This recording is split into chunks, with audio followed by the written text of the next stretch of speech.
salah, oh iya, ya Allah, bimbing suami saya. Ya Allah, bimbing istri saya. Sama, ketemu. Gelombangnya sama. Wal qanitina, ke salat lebih khusyuk. Wal munfiqina, rizkinya lancar karena saling mendukung.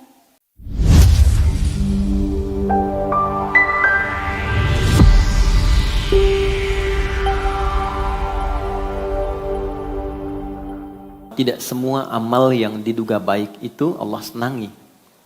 Atau juga Allah terima. Ada orang salat yang tidak Allah sukai, padahal dia salat. Bahkan terancam. Fawailul lil musallin. Ada orang salat yang terancam, dinilai nggak bagus.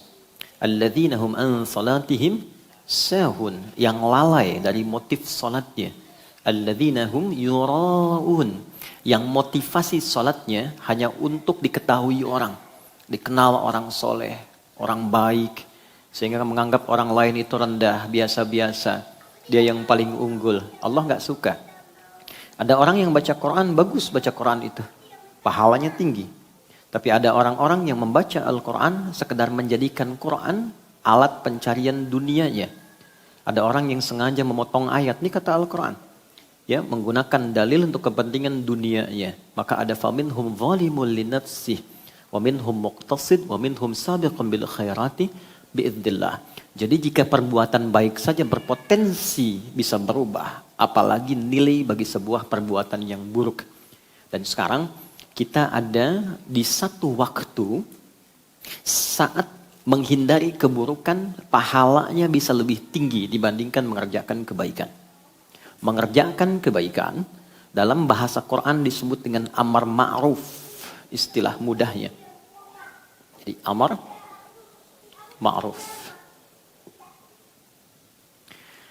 Meninggalkan segala yang buruk, yang tidak ideal, yang dilarang, disebut dengan nahi mungkar, istilahnya. Nahi mungkar. Jadi kebaikan itu singkatnya cuma dua. Kalau bukan memperbanyak sesuatu yang baik, segala yang disepakati baik, ideal, dari ujung kepala sampai ujung kaki. Menatap yang baik-baik, bicara yang baik-baik, melangkahkan kaki ke tempat yang baik, berkreasi yang baik-baik. Itu amar ma'ruf. Atau menghindari lawannya, lawan baik, buruk, lawan saleh, salah. Jangan bicara yang salah, jangan menggunjing, jangan mencela, jangan menatap yang terlarang, jangan melangkah kepada yang tidak bermanfaat. Itu nahi mungkar. Kalau mampu memperbanyak dua hal ini, maka berwujudlah manusia yang ideal, manusia paripurna. Khairul insan. Kalau kompak sama-sama mewujudkan itu, kita belajar untuk kompak saling mengingatkan, menjadikan keluarga, kemudian menata kepada arah-arah yang baik, mengajak untuk berjamaah pada kebaikan, maka berubah dari pribadi, personal kepada komunal. Kelompok yang menyatu mengerjakan satu hal disebut dengan umat namanya. Kalau umatnya jadi baik, umat musyawarah, menghimpun teman-teman. Saling berbagi, saling mengingatkan, saling mengajak kepada kebaikan. Maka dia berubah dari kebaikan personal menjadi kebaikan komunal. Jadi khaira ummah. Ya, Quran surah ketiga ayat ke-110. Kuntum khaira ummah. Modalnya apa? Ini.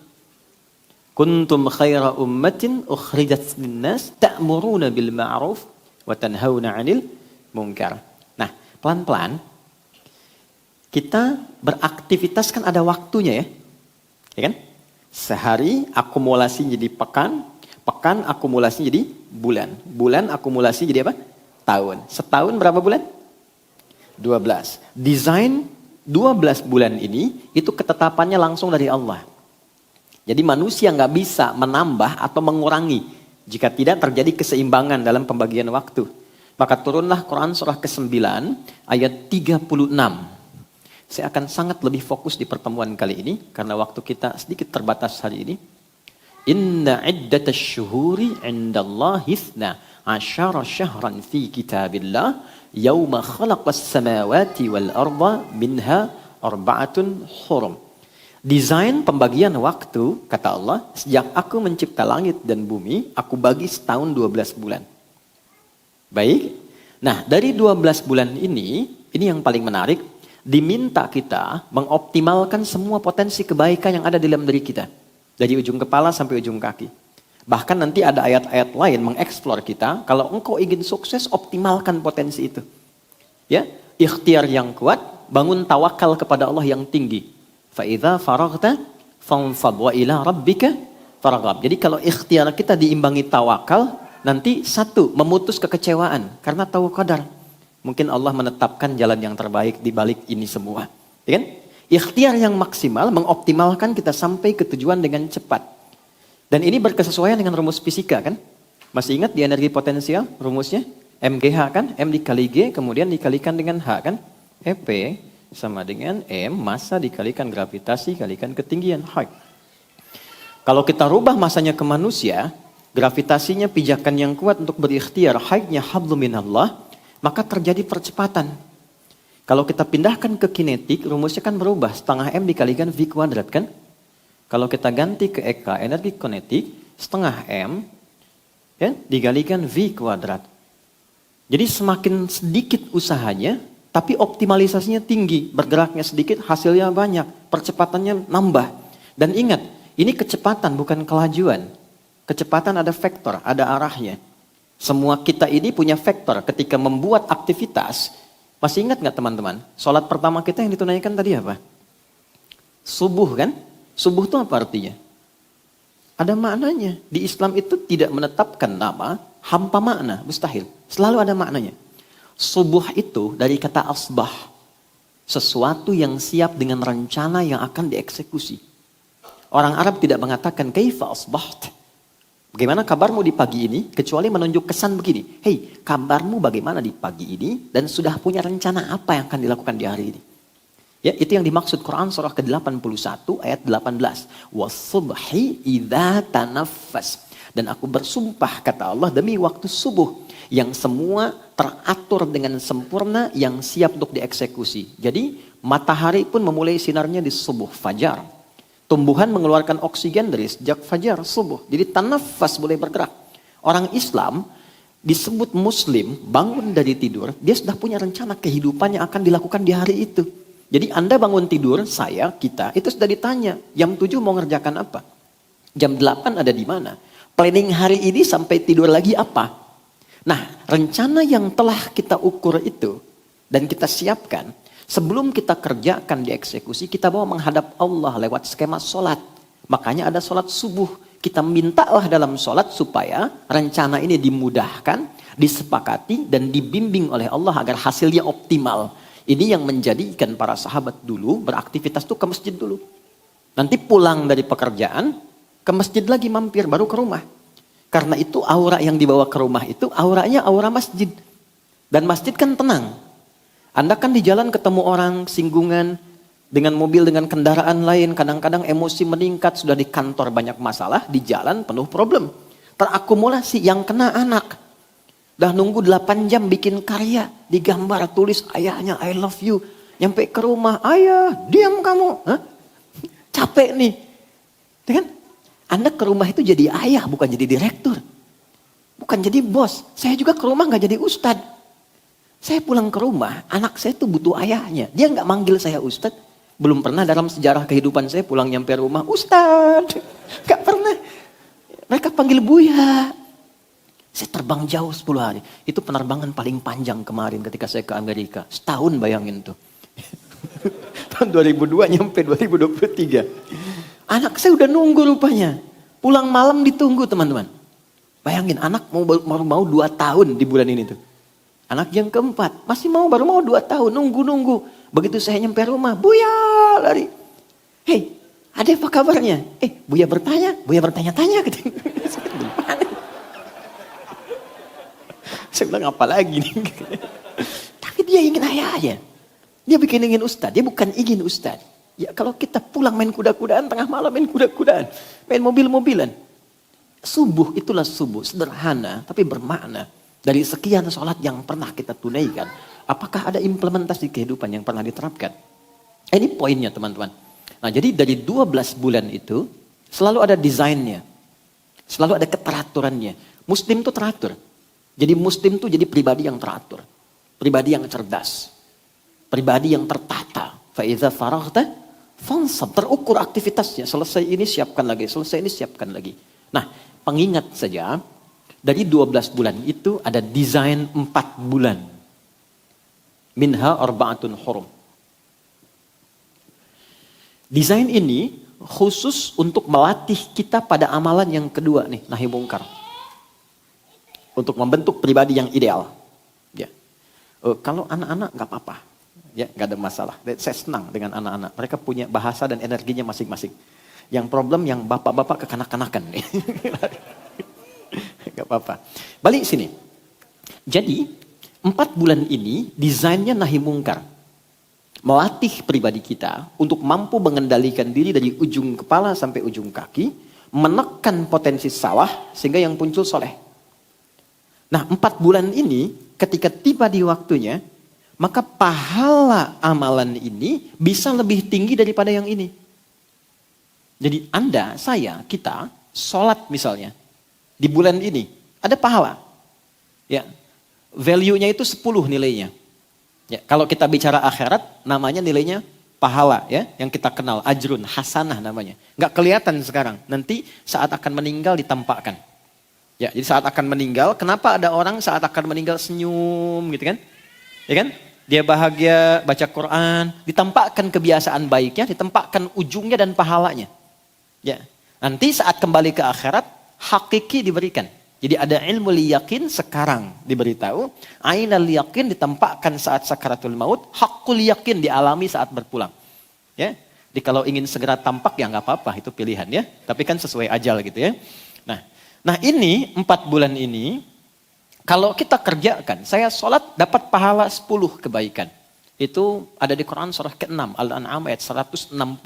Man jaa'a bil hasanati falahu asyru amthaliha.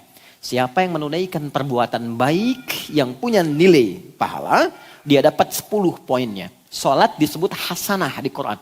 Termasuk hasanah. Quran surah ke-11, Hud ayat 114. Aqimis salata tarafain nahar wa zulafan minal lail innal hasanati yudhibnas sayyiat. Jadi kalau kita sholat ada pahalanya. Pahala ini bekal saat pulang ke akhirat nanti. 10 itu begini. 1 keduanya 500 tahun. 2 ketiganya 500 tahun. 3 keempatnya 500 tahun. Demikian selanjutnya. Tapi kalau kita ada di satu di antara 4 bulan ini. Maaf. Lihat handphone. Mau lihat YouTube ceramah. Tiba-tiba ada iklan yang nggak pantas. Algoritma itu berputar misalnya. Lalu Anda skip tuh, palingkan, ganti. Dengan niat menghindari maksiat. Itu pahalanya 2 kali lipat dibanding hari biasa. Kalikan 2. Jadi menghindari maksiat itu sesuatu yang salah. Bukan cuma menghindarkan kita pada keburukan. Itu ada nilai, dihargai, diapresiasi oleh Tuhan. Allah tuh menyayangi. Makanya di ayat Quran surah kedua, ayat 222, itu disebut sosok yang dicintai oleh Allah.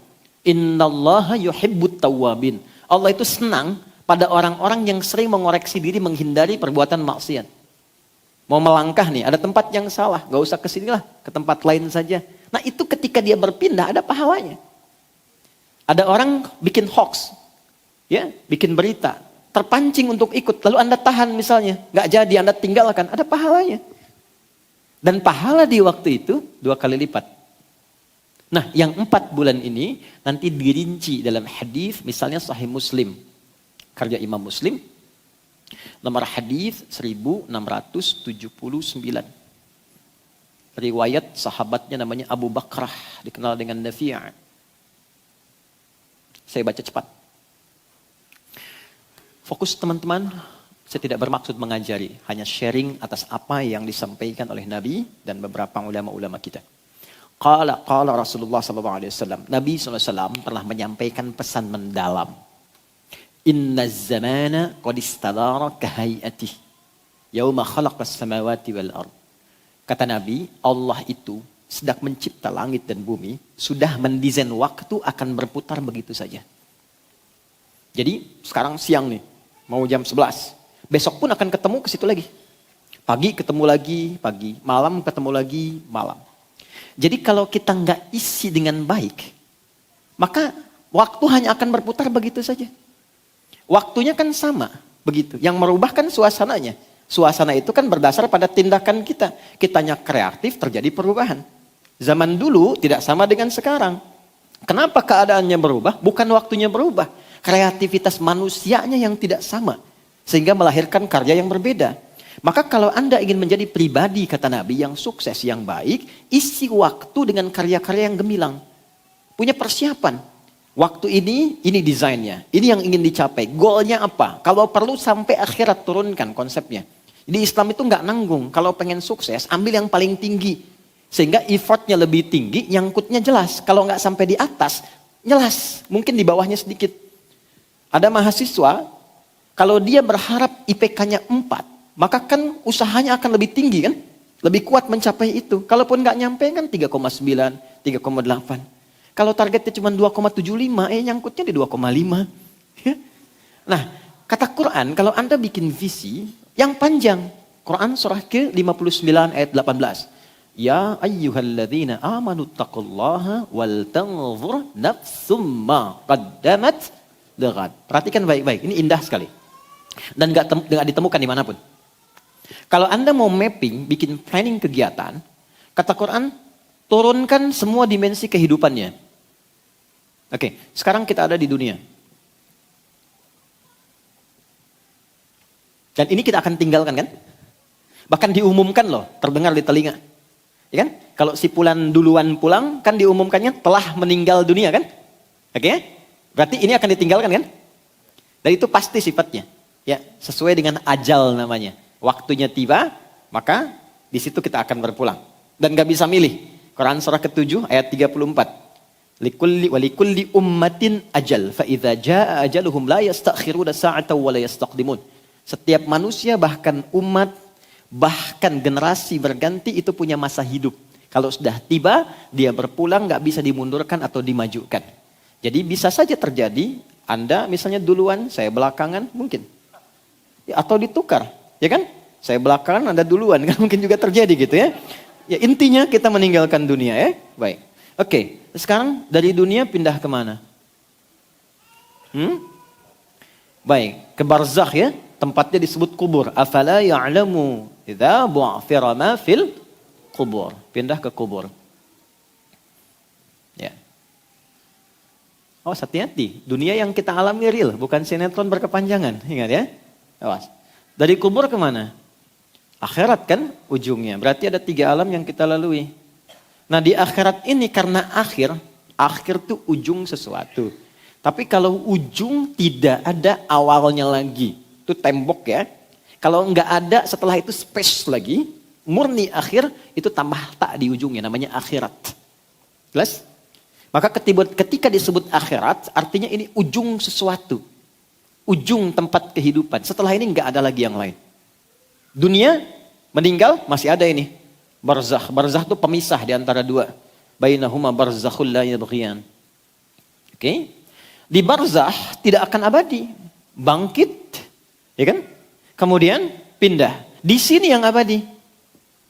Jadi kalau ada status di sini, itu akan selalu berganti. Makanya tiap hari bisa update status kan. Karena berubah. Ya, status sosial bisa berubah. Ya kan? Hari ini cukup, besok kaya. Besok kaya, selanjutnya bisa cukup. Hari ini punya jabatan, begitu purna, selesai. Berganti datang yang lain.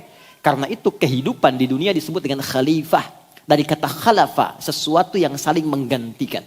Ayah selesai, datang anaknya. Anak selesai, datang cucunya. Jabatan selesai, gak ada yang abadi. Karena dibatasi, pasti akan ada yang menggantikan. Kaya juga begitu, selesai. Paling tidak sepakat di garis kematian, wafat. Oke? Baik. Dan nanti ada ilmunya sendiri nih. Pindah ke sini, bekalnya sudah berbeda. Karena itu meninggalkan ini, hukum alam, hukum tempat itu kan pindah tempat, pindah hukum kan? Oke, kita sekarang ada di Indonesia, mau ke Malaysia. Kalau sudah ke Malaysia yang dipakai hukum apa?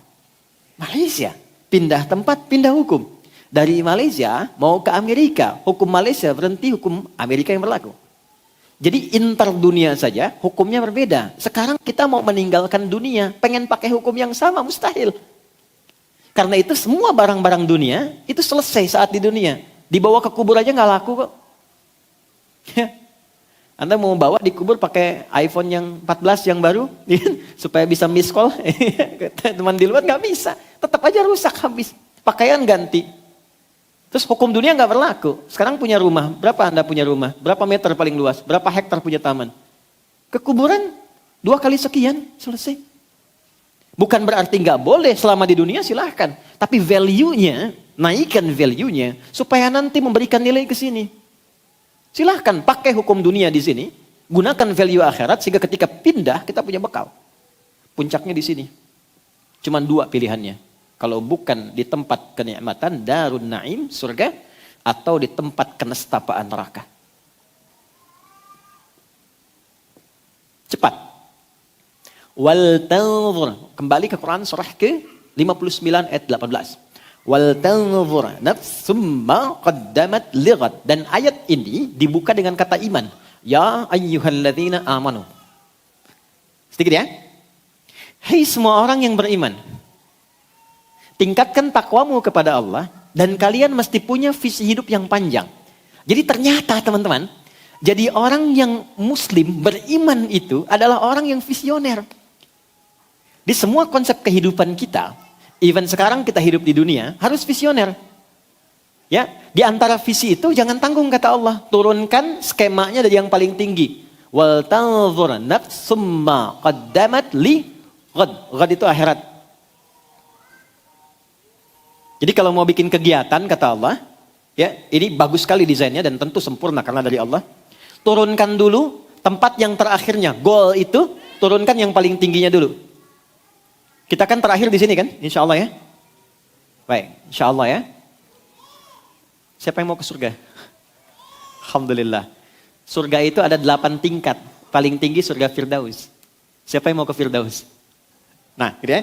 Jadi gini, kata Quran, kalau pilih dan menempatkan sesuatu, tempatkan yang paling tinggi. Jadi kalau kita tempatkan di Firdaus, nyangkutnya kan jelas ya. Paling tidak surga standar kan. Yang nikmatnya juga sudah nikmat ya. Tapi kalau Anda katakan, ya yang penting masuk surga lah, gak usah tinggi-tinggi amat ya. Si amat aja gak tinggi bisa kan. Anda pilih yang biasa. Tapi kalau gak nyampe situ, di mana nanti nunggunya? Ya kan? Oke, maka ini turunkan surga Firdaus. Nanti Firdaus amalannya apa? Beruntungnya, berbahagianya sebagai muslim. Di Islam tuh lengkap semuanya. Petunjuknya lengkap. Tidak ada satupun aktivitas kecuali ada petunjuknya. Tidak ada satupun kejadian, pekerjaan, tempat, kecuali ada petunjuknya. Silahkan Anda bandingkan dengan manapun. Ini menunjukkan kebenaran dalam Islam. Gak mungkin bisa memberikan petunjuk dengan tepat di setiap tempat aktivitas yang kita lalui, kecuali siapa? Yang mendesainnya. Kan ada fitrah kemanusiaan, hanya manusia yang bisa melakukan itu. Tapi kalau gak bisa dikerjakan, berarti manusia lemah di situ. Harus ada yang lain yang mendesain itu. Allah telah menyiapkan segalanya, buat dari Firdaus. Turunlah Quran surah ke-23. Ayat 1-9. Penghuni surga Firdaus itu apa saja. Dan yang dijelaskan bukan profesinya. Tapi karakternya. Qad aflahal mu'minun. Alladzina hum fi salatihim khashi'un. Walladzina hum 'anil lagwi mu'ridun. Walladzina hum lizzakati sa'ilun. Penghuni surga Firdaus itu ternyata pertama orang yang membangun hubungan baik dengan Allah. Anda pengen ke surga Firdaus, yang punya Allah, punya hubungan gak baik sama Allah, gimana mau masuk? Membangun hubungan baik dengan Allah, caranya disebut dengan sholat. Skemanya di sholat. Maka mulai sekarang, kita mesti mendalami ini, karena ini pangkal dari semua kebahagiaan dunia dan akhirat kita. Kemudian yang kedua apa? Contoh. Maaf ya, Anda mau jadi apapun silahkan. Pengusaha, boleh. Pebisnis, oke. Diplomat, birokrat, ilmuwan, silahkan. Kan semua tidak menghalangi untuk punya hubungan baik dengan Allah kan? Salat silahkan. Kemudian walladzina hum 'anil lagwi mu'ridun, pada yang tidak penting tinggalkan. Obrolan yang tidak penting, hal yang tidak penting, yang enggak bermanfaat, itu ini kalau pengen ke sini. Turunkan sampai ke bawah. Nah, di antara latihannya lagi apa? Ini. Kalau ada latihannya nahi mungkar, meninggalkan yang tidak penting, yang tidak bermanfaat, tepat di 4 bulan ini pahalanya 2 kali lipat. 4 bulan ini kata Nabi, maaf, talata mutawaliyat. Isi waktu dengan benar selama 12 bulan. Jangan ada waktu yang kosong yang sia-sia, pesan Nabi. Siapkan visi sampai ke akhirat yang paling tinggi. Sukses dunia, alam kubur baik, akhirat tenang. Latihan 4 bulan utama. Talata mutawaliyat, 3 berurutan. Bulan ke-11, Dzulqa'dah. Bulan ke-12, Dzulhijjah. Makanya orang haji banyak mengoreksi diri. Ketiga, Al-Muharram, bulan pertama. Ingat, ada haram, ada muharram, ada al-muharram. Itu beda. Muharram itu perbuatannya. Mencuri, muharram. Hukumnya, haram. Waktu meninggalkan hal yang dilarang, al-muharram. Jelas? Oke. Satu lagi apa? Rajab. Wa Rajabun Mudhar, syahrun baina Jumada wa Sya'ban. Bulan Rajab yang letaknya di antara bulan 6 dan bulan 8, Jumada dan Sya'ban. Sekarang kita berada di bulan itu, di pertengahannya. Kita ada di Rajab. Jadi Rajab itu, maaf, bulan evaluasi. Bulan mengoreksi diri, bulan muhasabah. Dan Quran itu kalau ngajak muhasabah, itu jangan tunjuk orang dulu. Ternyata tidak keluar. Ke dalam dulu konsepnya. Ke dalam. Maka kita mulai koreksi ke dalam dengan turunnya Quran surah ke-66 ayat yang ke-6. Kita bahas dari sini pembahasan utama kita. Nanti baru masuk ke materi yang saya akan buatkan kurikulumnya sampai akhir tahun ini. Jadi insya Allah pembelajaran kita akan tersambung, berkelanjutan sampai dengan akhir tahun. Supaya Anda tahu kalau mau belajar di sini dengan saya kajiannya apa gitu. Nanti saya akan berikan resumenya supaya juga ada catatan yang bisa dibawa. Ya, selain nanti terdokumentasikan lewat video yang mungkin bisa diakses kembali. Baik, saya mulai teman-teman dengan Quran surah ke-66 ayat 6 dulu. Ini dasar pengantarnya hari ini, setelah itu masuk ke kurikulumnya. Alhamdulillah. Jazakallah khair. Gak apa-apa, sudah. Nah, ini aja. Gak apa. Oke. Quran surah 66 ayat yang ke-6. Sudah? Ya ayyuhalladzina amanu. Hai semua orang yang menyatakan telah beriman. Tuan-tuan ya. Kalau ada ayat Quran dibuka dengan kata ya di depannya. Disebutkan sebanyak 361 kali dalam Al-Quran. Artinya panggilan ini mencakup semua tanpa kecuali. Tak peduli sedang merasa lemah iman, futur, ataupun kuat iman. Ya, indikasinya iman itu begini standarnya. Lihat dicek, bisa dicek di sholat. Ya, dari panggilannya saja. Subuh tadi jam berapa? 4:30 gampang ya. 4:35, oke kita ambil. 4:35. Ini nanti standar ngujinya ada di Quran surah ke-4 ayat 103. Ditafsir di Quran surah ke-8 ayat ke-2. Ini cara ngujinya ini. Cara ngukur iman sedang kuat, standar atau tinggi. Innas salata kanat 'alal mu'minina kitaban mawquta. Quran surah ke-4 di akhir ayat 103. Orang beriman itu pasti tahu waktu salat. Nah, nanti untuk ngecek imannya bagaimana? Quran surah 8 ayat 2. Innamal mu'minuna alladzina idza dzukirallahu wajilat qulubuhum. Insan beriman itu untuk mengecek ada sinyal iman atau tidak, kata Allah akan disebutkan nama Allah. Nanti ada konfirmasi di imannya, getaran. Nah, karena itu disebutkanlah dalam sehari nama Allah diperdengarkan ke telinga. Bahasa Arab telinga itu udhun. Jamaknya disebut adzan. Adzan itu dari kata udhun, artinya telinga. Kenapa adzan disebut adzan? Karena diperdengarkan langsung lafaz Allah pada orang-orang yang masih memiliki pendengaran, punya telinga.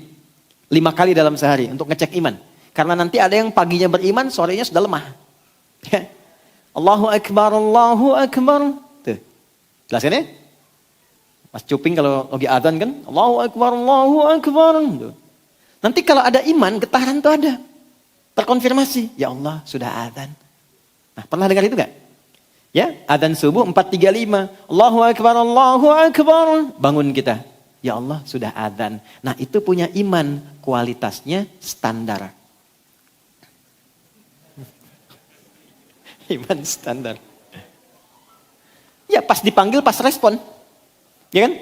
Anda kerja jam 7, datang ke kantor jam 7. Standar kan? Tapi ada orang yang 4.35, jam 4 tuh sudah bangun, menjemput dan menunggu panggilan itu. Ya. Itu konfirmasi iman. Ya. Sebaliknya, jam 4 dipanggil, 4.35, baru sadar 5.34. Tuh. Atau bahkan gak ada respon, tapi penolakan. Allahu Akbar, Allahu Akbar. Suara apa sih ini? Kecilin toanya. Kan? Nah, ini menunjukkan iman bermasalah. Jelas? Dan kita doakan. Begitu responnya. Quran mengajak mendoakan loh. Bukan mencela loh. Saya mencari ayat dari Al-Fatihah sampai An-Nas. Yang menunjukkan celaan. Gak saya temukan. Responnya indah. Nih ya. Fir'aun tuh. Fir'aunnya. Kebayang gak? Fir'aunnya. Hobi bunuh orang, ngaku Tuhan, tindakan zalim dan sebagainya. Tetap kalimatnya indah. Quran surah 20 ayat 43 sampai 44.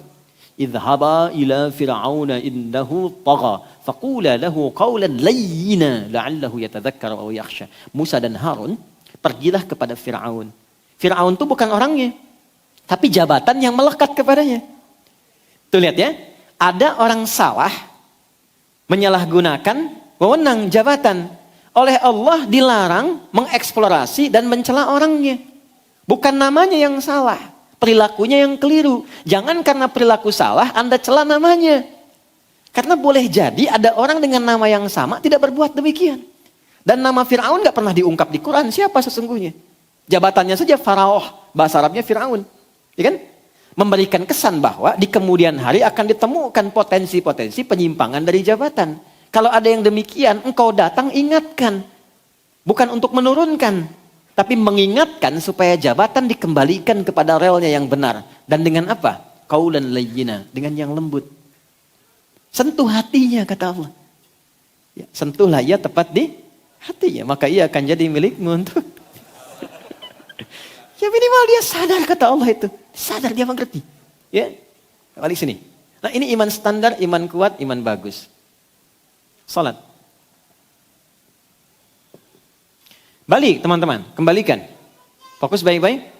Nah, di bulan Rajab ini bukan hanya sekedar salatnya yang penting. Tapi evaluasi dirinya dimulai dari apa? Dari panggilan iman. Ya ayyuhalladzina amanu. Hai semua yang punya iman. Mungkin saat diseru ini, bahkan di antara kita semua. Dan tidak perlu saling mengecilkan. Mungkin ukuran salatnya ada yang dari awal bangun. Ada yang nunggu azan. Ada yang sedang lemah iman. Ketika mau sholat, ketika tidak. Sayangnya Allah kepada kita. Allah gak bedakan di bulan ini. Panggil semua. Aku gak peduli engkau memvonis dirimu lemah iman. Datang padaku, aku kuatkan imanmu. Aku gak peduli engkau banyak maksiat. Datang taubat, aku cintai engkau. Itu jelas loh ayatnya, hadisnya. Maka dimulai dari apa? Semua yang punya iman. Qu anfusakum wa ahlikum nara. Perbaiki diri dan keluargamu. Diri plus keluarga.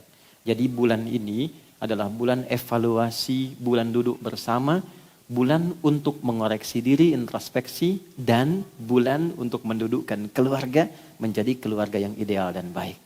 Pertanyaan saya, pernah nggak duduk bersama keluarga untuk sama-sama saling menilai, mengoreksi, meluruskan, membangun visi yang baik lagi? Nah ini momentumnya. Tolong tunjukkan pada saya, di buku mana Anda temukan, memberikan kesempatan waktu yang rinci, detil dengan petunjuknya, membagi waktu yang menerangkan kita menjadi pribadi baik, plus juga membawa keluarga pada kebaikan. Tunjukkan pada saya. Anda nggak akan temukan. Yang ada cuma konsep yang pandangan parsial sifatnya. Belum tentu bagi si B baik, bagi si A mungkin. Tapi Allah membawa kita pada suasana yang indah. Hei, kamu mungkin sebagai pribadi unggul. Coba lihat keluargamu. Kamu mungkin champion di perusahaan. Di rumah gak ada kebahagiaan. Atau mungkin di rumah bahagia. Tapi di masalah selalu muncul. Di pekerjaan, di kehidupan sosial, pada pribadi. Mungkin yang salah bukan orang. Yang salah mungkin dirimu sendiri yang belum kau koreksi. Ketika Anda berdiri dan ada orang lain lewat. Dia tidak menyapa. Yang salah bukan dia yang tidak menyapa. Yang salah Anda yang menyimpulkan dia sombong. Boleh jadi dia sedang buru-buru, dia sedang sakit gigi gak bisa nyapa. Kan demikian. Tapi karena kesimpulannya yang hadir dari pribadinya bahwa dia tidak menyapa, dia sombong, jadilah kemudian bahan-bahan perselisihan. Maka coba dudukkan dirimu kata Allah. Dan ajak keluargamu. Nah ini yang coba kita akan turunkan pelan-pelan. Bagaimana konsep muhasabah diri yang baik plus menyertakan keluarga di dalamnya. Dari segi waktunya sampai detil pelaksanaannya. Kita mulai dengan Quran surah ke-51 ayat 18. Keutamaannya ditemukan, keutamaannya ada di Quran surah ketiga ayat 17. Wah, ini musyawarah sesungguhnya nih, sakinah, mawaddah dan rahmah. Ya bukan cuma istrinya namanya sakinah, ya kan? Anaknya namanya mawaddah, adiknya namanya rahmah, bukan itu juga. Ya kalau kita nggak terapkan ini, belum tentu tenang di rumah tangga. Ya, ibu pilih mana? Kaya tapi gelisah atau miskin tapi tenang? Kaya tapi tenang. Tenang ya. Oke. Yuk kita mulai. Bismillahirrahmanirrahim. Tolong diingatkan kalau sudah 11:04 ya, karena saya nggak pakai jam. Bismillahirrahmanirrahim. Wabil ashari hum yastaghfirun. Quran surah 51 ayat 18. Paling kanan di pertengahan mushaf standar. Kalau mau lebih hebat, lebih dahsyat. Ini langsung dari Allah ya. Kita bisa turunkan keluarga ideal menurut Quran sampai disebut penghuni surga yang sedang beraktivitas di bumi. Calon penghuni taman surga yang sedang beraktivitas di bumi. Dari ayat 15-nya, Quran surah 51 dari ayat 15. Dimulai dari situ dulu.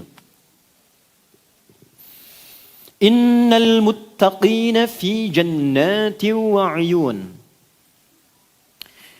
Inna, kalau ada ayat dibuka dengan inna, itu fungsinya meyakinkan. Jangan ragu. Menancapkan kuat pada hati, jangan goyah. Bahasa Arabnya, harfun nasbin wa taukidin tansibul isma wa tarfa'ul khabara mabniyun 'alal fathi la mahalla lahu minal i'rabi. Paham? Tidak. Singkatnya, huruf untuk meyakinkan dengan kuat supaya enggak ragu. Innal muttaqina, yakinkan pada dirimu, jangan ragu. Ada golongan orang-orang takwa yang akan aku tempatkan di taman surga. Allahu Akbar. Kan kalau ada komplek yang indah tamannya kan ya? Dekat taman kan enak ya? Nah, siapa mereka itu? Akhidhina ma atahum rabbuhum innahum kanu qabla dzalika muhsinin.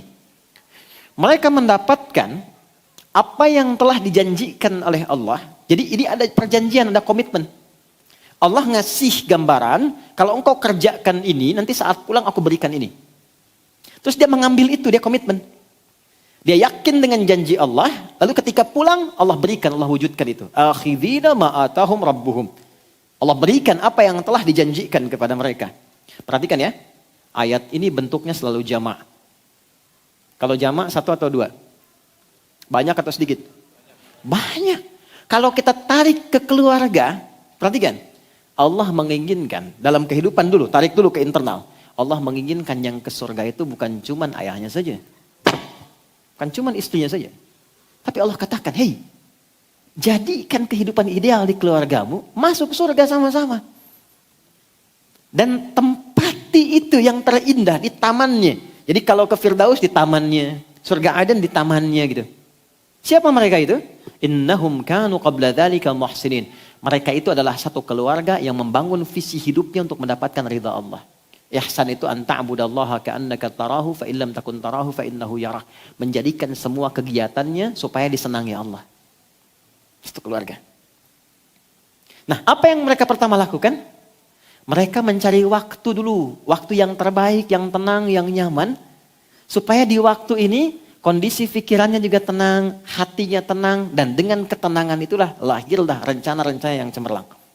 Jiwa yang tenang melahirkan ide yang cemerlang. Jiwa yang tenang melahirkan kreativitas yang cemerlang. Riset menunjukkan tidak ada waktu yang paling menenangkan kepada jiwa dan pikiran kecuali waktu-waktu jeda di pertengahan malam menuju ke subuh. Silahkan cek. Riset menunjukkan demikian. Even itu di Amerika. Saat saya di Amerika juga riset itu diungkap kembali. Ya, waktu-waktu pertengahan malam. Kalau sekarang mungkin sekitar jam 2 sampai ke setengah 5 itu waktu paling ideal. Jadi kalau di situ bisa duduk dengan tenang, kalau baca Quran cepat kerasa ke jiwa. Gak percaya silakan. Anda baca Quran sekarang, itu 5-10 menit ngantuk. Dan getarannya ke jiwa gak sama dengan ketika baca jam setengah 4 malam. Beda. Itu yang dimaksud Quran, surah ke-73 ayat yang ke-6. Inna nasyi'atal laili hiya asyaddu wat'aw wa aqwamu qila. Anda kalau berdoa di pertengahan malam atau baca Quran, itu getarannya ke hati tinggi. Makanya kalau Anda sedang berdoa ya, saat tahajud, lebih hening, lebih terasa ke jiwa kan? Karena sedang dalam kondisi yang terbaik, yang ideal. Nah sekarang, setelah menemukan waktu itu, kata Allah, kanu qalila minal laili ma yahja'un. Kalau wakaf di sini, maka bentuknya menjadi VVIP. Tawaran terbatas. Yang istimewa itu nggak banyak kan? Terbatas ya? Maka seakan Allah ingin mengatakan begini, kalau engkau ingin menjadi keluarga ideal sampai ke surga, nggak semua orang bisa mencapai itu. Kecuali yang terbatas. Maka jadilah bagian dari itu. Kalau ayatnya disambungkan, kanu qalilan minal laili ma yahja'un, maka berubahlah menjadi amalan. Apa amalan keluarga terbatas itu? Yang pertama, mereka mulai latihan dengan menunaikan tahajud bersama.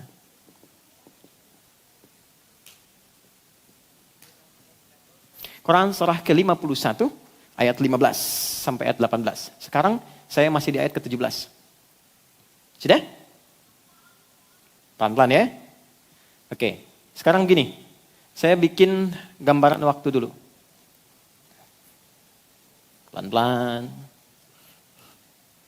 Ya, teman-teman kita langsung praktek ya.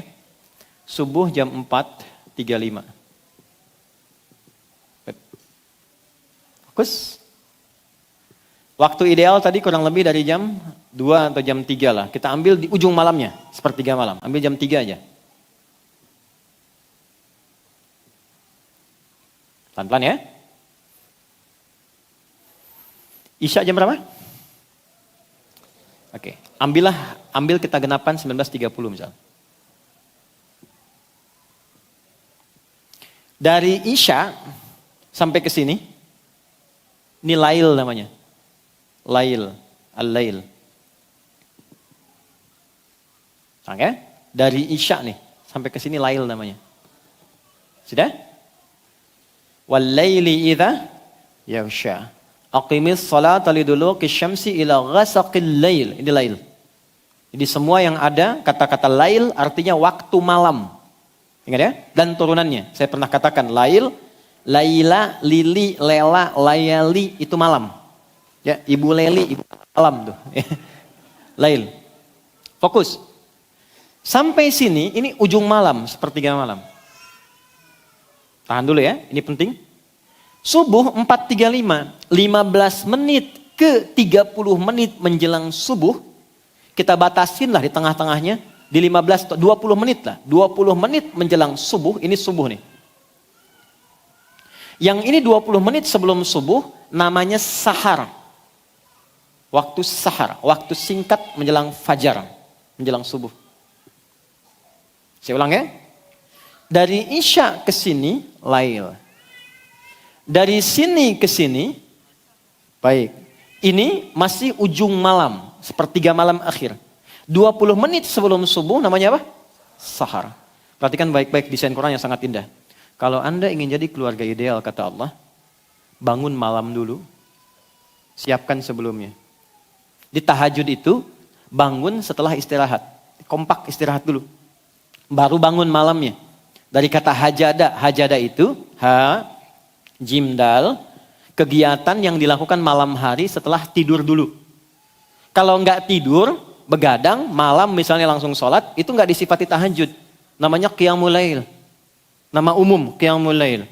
Tapi kalau Anda istirahat dulu, bangun malamnya, berusaha untuk bangun. Bangun malam saja hajada. Berusaha sungguh-sungguh untuk bangun, tambah tak di depannya. Tak.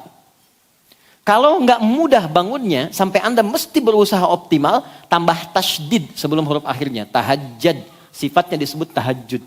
Quran surah ke-17, ayat 79.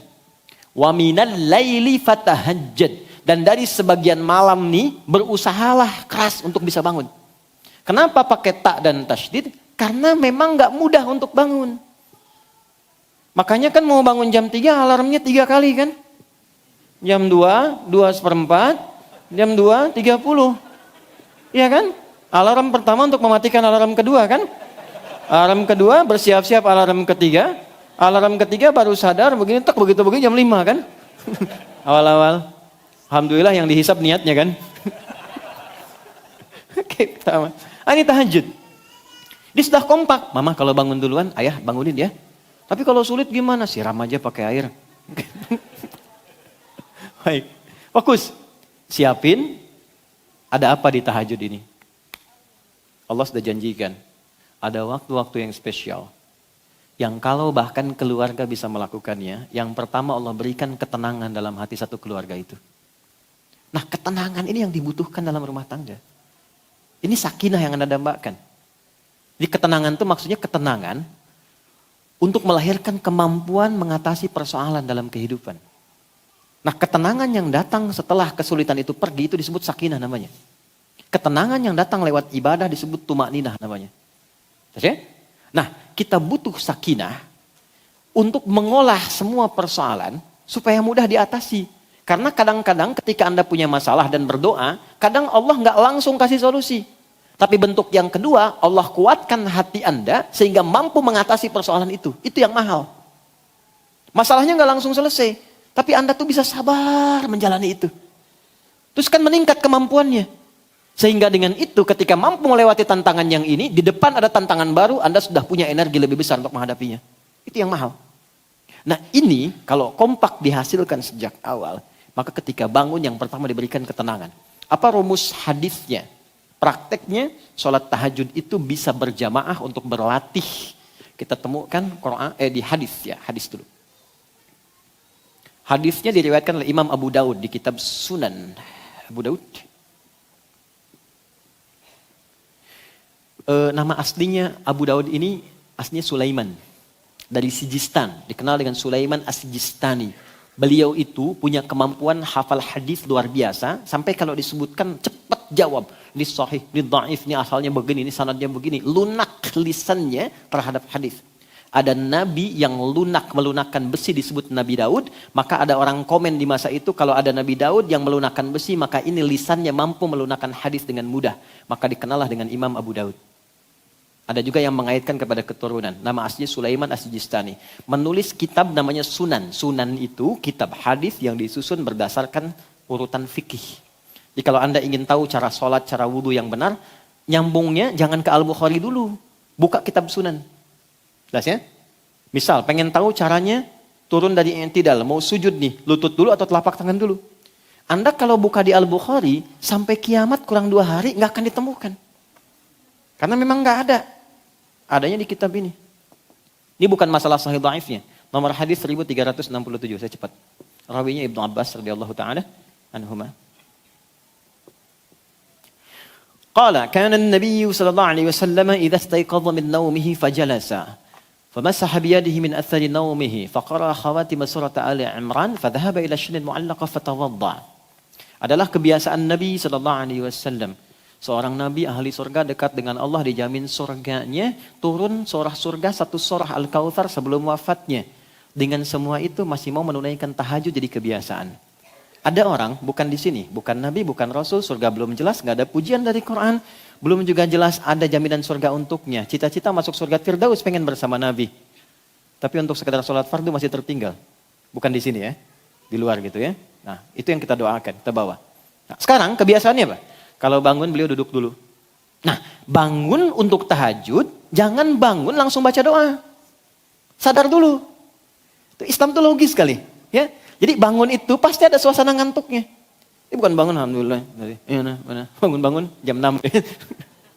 Sadar dulu. Nah lalu hilangkan bekas ngantuk. Dengan tangan yang diduga bersih. Kalau belum bersih cuci dulu. Baru hilangkan bekas ngantuk. Karena nanti ada hadis lain. Kalau engkau bangun dari tidur maka cucilah dulu tanganmu. Karena engkau tidak tahu kemana dia berkelana saat tidur. Ya kan? Nah itu terjemahan kurang lebih. Maka hilangkan bekas ngantuk. Setelah itu, untuk menguatkan baca akhir surah Ali Imran. Ayat 190 sampai 200. Nanti lain waktu kita belajar tentang ini. Baru baca Alhamdulillahilladzi ahyana ba'dama amatana wa ilaihin nusyur. Maka beliau pergi ke tempat tertutup untuk berwudu. Kalau ada hadas yang besar, misalnya antara suami istri, maka mandi terlebih dahulu. Kemudian apa kata Ibnu Abbas? Beliau pergi ke musalla, tempat sholatnya, lalu aku mengikuti di belakangnya. Ibnu Abbas waktu itu usianya belum balik. Anak ini baru sekitar 4-5 tahun usianya. Tapi sejak kecil didekatkan dengan Nabi. Jadi kayak gini Bu, Pak. Kalau sedang ta'lim teman-teman diajak. Jadi kenalnya sama Rasulullah. Dan apa yang didekatkan, itu yang ditokohkan. Anak-anak kan begitu kan? Didekatkan ke Tayo, dia tahu Tayo kan? Tayo, Robokarpoli, Embers, ya, dan sebagainya. Tapi kalau didekatkan dengan sosok-sosok ideal misalnya, kenalkan, ini loh ahli Quran, ini begini. Nanti tertanam di benaknya, pengen seperti itu. Ibnu Abbas dulu begitu. Jadi hadis tentang bangun tidur diriwayatkan oleh anak kecil usia kurang lebih 4-5 tahun. Lalu ngikut Nabi di belakang, sholat di belakang Nabi. Nabi sholat, ikut di belakang. Karena tahu ada anak kecil di belakang, fikih. Anak yang belum balik, yang belum bisa mengontrol dirinya, kalau ada sesuatu yang diduga bermasalah, maka jangan tinggalkan di belakang. Dekatkan samping orang dewasanya. Maka dibuatlah baris jajar. Gitu. Gitu ya. Itu sampai sebegitu detailnya tuh di Quran. Ya, di hadis Nabi contohkan. Jadi dari sini kita banyak belajar tuh. Nanti boleh saf bersamaan sejajar kalau makmumnya satu. Kalau imam kan jelas satu ya. Baik ya, makmumnya satu boleh sejajar. Nanti kita belajar. Tapi hadis ini sekaligus menunjukkan kebolehan sholat malam berjamaah. Jelas ya? Ibnu Abbas itu siapa? Keponakan Nabi. Ini latihan di keluarga. Dan pernah ada sahabat-sahabat juga, Al-Bukhari nomor hadis 2010. Ya, sampai dengan 2012. Sampai dari Aisyah radhiyallahu ta'ala anha, Sayyidah Aisyah, sampai ke hadisnya Umar bin Khattab. Ada beberapa sahabat datang ke Nabi SAW. Pengen tahu cara sholat malamnya Nabi. Maka bertanya, bagaimana sholat malamnya Nabi? Kata Sayyidah Aisyah, la tas'al an husnihinna wa tulihinna. Yusalli arba'an, thumma yusalli thalathan. Aduh jangan tanya deh, panjang dan bagusnya. Indah sholatnya Nabi. Kalau dengan saya, biasanya 11 rakaat, 4-4-3. Di tempatnya Sayyidah Maimunah, 11 rakaat, 2-2-2-2-2, ujungnya 1. Nanti kadang lebih daripada itu. Nabi melatih yang standar. Penasaran orang-orang ini. Abdullah bin Mas'ud radhiyallahu ta'ala anhu, Ubay bin Ka'ab radhiyallahu ta'ala anhu, dan beberapa yang lain. Besoknya, ketika tidak dengan di rumahnya, mengikuti Nabi malamnya, ikut tahajud di belakang Nabi. Benar kata Sayyidah Aisyah. Rakaat pertamanya 100 ayat Al-Baqarah. Dikira akan ruku, ternyata tidak. Disempurnakan Al-Baqarah 286. Dikira akan ruku, udah siap-siap, nyambung Ali Imran. Rakaat pertama. Dikira akan ruku, nyambung An-Nisa sampai ayat 176, 5 juz 4 halaman. Baru habis An-Nisa, ruku, Allahu Akbar. Besoknya gak ikutan lagi tuh. Tapi ini menunjukkan kebolehan sholat berjamaah, tahajud untuk melatih diri, mendapatkan kekhusyuan, mendapatkan bacaan yang menenangkan.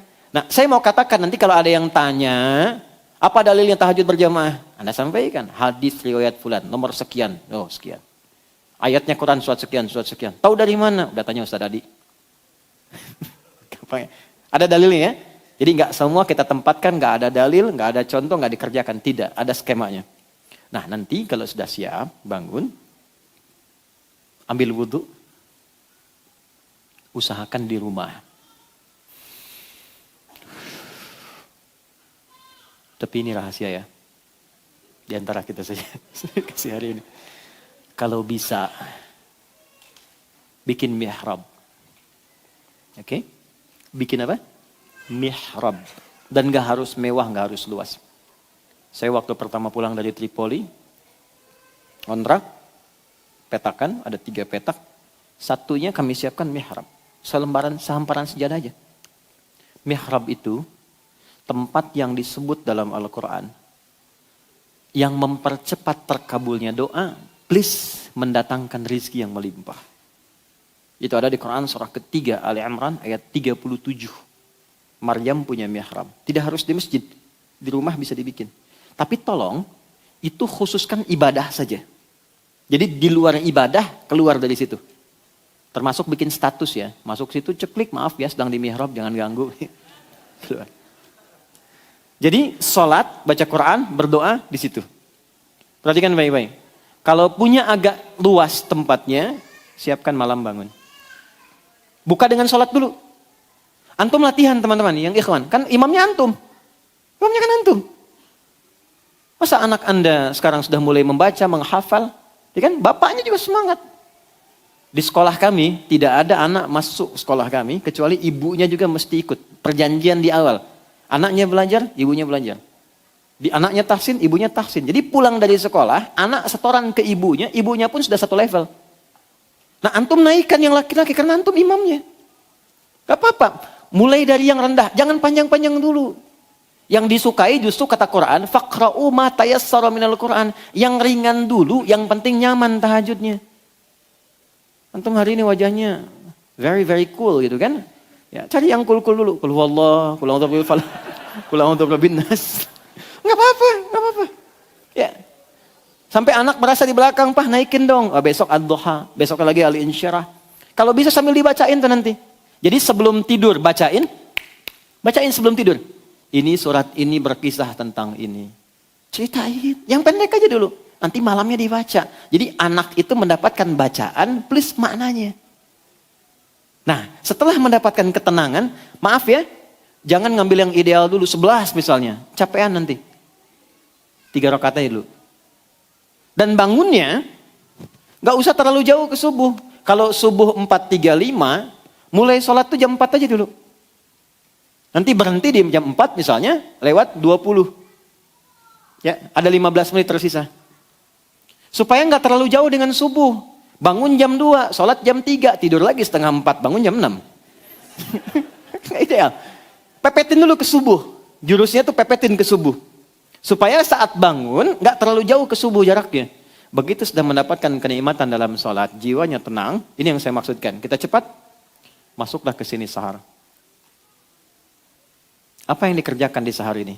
Yuk baca ayatnya, ayat 18. Quran surah 51, ayat 18. Wabil ashari hum yastaghfirun. Ada ayatnya? Oke ya, Quran surah 51 ayat 18. Wabil ashari hum yastaghfirun. Dan ketika masuk di waktu sahar, hum itu artinya mereka. Kalau mereka banyak kan? Kita bawa ke keluarga definisinya. Dan ketika masuk waktu sahar, keluarga itu kompak yastaghfirun, mengoreksi diri, bermuhasabah, bermohon kebaikan kepada Allah. Caranya bagaimana? Tuh. Pak, maaf teman-teman, agak hening sebentar. Karena nggak mudah ini, butuh ketenangan, kesungguhan, ketulusan. Setiap personalnya membuka diri. Suami, istri, anak-anak, siapa duduk? Mulai dari ayahnya. Ma, mohon maaf selama ini mungkin belum menjadi ayah yang baik. Tidak seperti mungkin yang penuh kau harapkan. Anak-anak, papa mohon maaf. Mungkin dibalik kesibukan belum membersamai. Banyak hal-hal yang kalian inginkan belum papa penuhi. Belum mampu membuat kalian dekat dengan Allah secara baik. Setelah itu, alihkan kepada Allah. Ya Allah, ampuni saya ya Allah. Mohon jadikan ringan hisab keluargaku. Dan jangan jadikan ya Allah, maksiat yang aku kerjakan menular kepada keluargaku. Ampuni aku yang mungkin karena salahku istriku banyak berbuat maksiat. Ampuni yang mungkin karena salahku anak-anak jauh ya Allah. Anak-anakku jauh darimu. Mintakan ampunan kepada Allah dalam suasana waktu itu. Demi Allah beda dengan sekarang. Di waktu itu ketika Anda ucapkan demikian terbuka kepada keluarga. Dan mohon petunjuk kepada Allah. Datanglah sakinah di situ. Dan pada saat yang bersamaan datang rahmat. Lalu istri menyusul. Pak, mama juga minta maaf. Selama ini banyak berbuat salah. Banyak berbuat hal yang tidak penting dalam hidup. Anak-anak mama mohon maaf. Yang paling indah itu ketika anak Anda mengatakan. Bahkan sekecil Pak. Mohon maafkan Nanda selama ini kurang baik sama mama dan papa. Kurang rajin sholatnya, kurang banyak doanya. Demi Allah, ketika semuanya sudah berkata, lalu duduk mengatakan, Ya Allah, ampuni kami ya Allah. Ampuni kami ya Allah. Sayangi kami ya Allah, astagfirullah. Astagfirullah, duduk semua.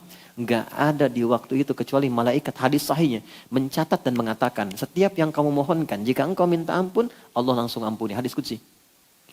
Ghafartulak, aku ampuni semua dosamu. Engkau minta, aku jawab semua doamu. Anda bisa kerjakan di semalam aja. Gak percaya malam ini kerjakan. Lihat hasilnya setelah itu. Bedakan rasanya, rasakan bedanya, pasti akan terasa bedanya. Dan ini bukan teori, ini perintah. Ini anjuran. Anda nggak percaya silahkan. Anda membiasakan begitu setiap menjelang subuh, tenang keluarga. Terbuka semua. Walaupun mungkin awal-awalnya seperti canda. Mama mohon maaf ya Pak, banyak salahnya. Emang ya. Ini awal-awal, tapi setelah itu suasananya kan lebih enak. Lebih enak gitu. Nah di situ nanti lebih enak dengan anak-anak nyaman. Dengan orang tua juga hubungan baik gitu. Semuanya cair. Ambil sedikit aja semak, walaupun cuma 5 menit. Coba lihat setelah itu apa yang terjadi. Ini pahalanya bukan hanya tinggi, nanti di surga ditempatkan di tempat yang terbaik dan itu senilai dengan orang yang salatnya khusyuk, senilai dengan orang sedekah, senilai dengan orang sabar. Di ayat Quran surah 3 ayat 17. As-sabirina was-sadiqina wal-qanitina wal-munfiqina wal-mustaghfirina bil ashar. Orang yang rajin istighfar di waktu sahar itu Allah kuatkan dirinya setara dengan orang sabar. Nanti kalau ada kesalahan di rumah, anak salah nggak cepat dimarahin. Karena tadi sering koreksi, diterima itu. Suami salah nggak diekspor. Ya. Kenapa papa begini? Emang kenapa? Tuh. Enggak, salah. Oh iya, ya Allah. Bimbing suami saya. Ya Allah bimbing istri saya. Sama, ketemu. Gelombangnya sama. Wal qanitina, ke salat lebih khusyuk. Wal munfiqina, rizkinya lancar karena saling mendukung. Suaminya mau berangkat, istri SMS, Papa semangat ya, tenang, doa mama senantiasa mengiringimu. Nah. Anaknya kirim WA, Pak jangan cari yang haram ya. Tuh, aku bisa kuat gak makan sehari, puasa gak apa-apa, tapi aku gak tahan panasnya neraka walau sedetik. WA dari anak bungsu tuh, nyampe ke Anda.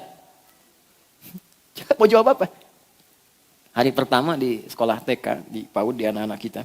Itu ayahnya diminta ngantar, ibunya. Nanti ayahnya pergi, ada yang tentara pakai seragam tentara, ada yang macam-macam pakai. Itu anaknya mengatakan depan ayahnya, Pak semangat ya, jangan cari yang haram ya, biar aku belajarnya dan cepat bisa hafal Quran dan belajarnya lancar di sini.